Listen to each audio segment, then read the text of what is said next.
क्या आप भी कार्टून वीडियो बनाने के लिए अच्छा बैकग्राउंड खोज रहे हो? आप लोगों को बैकग्राउंड ढूंढने में परेशानी होती है। कभी वहां से बैकग्राउंड मिला तो कभी वहां से, ऐसे में आपका टाइम बहुत बर्बाद होता होगा और कॉपीराइट का भी खतरा होता है और कभी क्वालिटी अच्छी नहीं होती।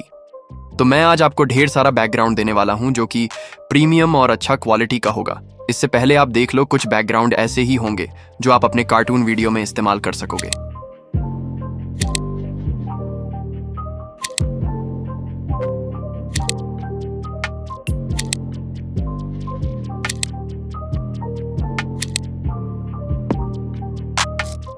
आपको परेशानी ना हो इसलिए मैं टेलीग्राम पर अपलोड कर दिया हूं।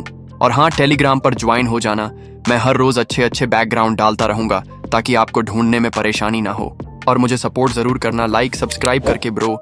एक क्रिएटर का दर्द क्रिएटर ही समझ सकता है, तो सपोर्ट जरूर करो।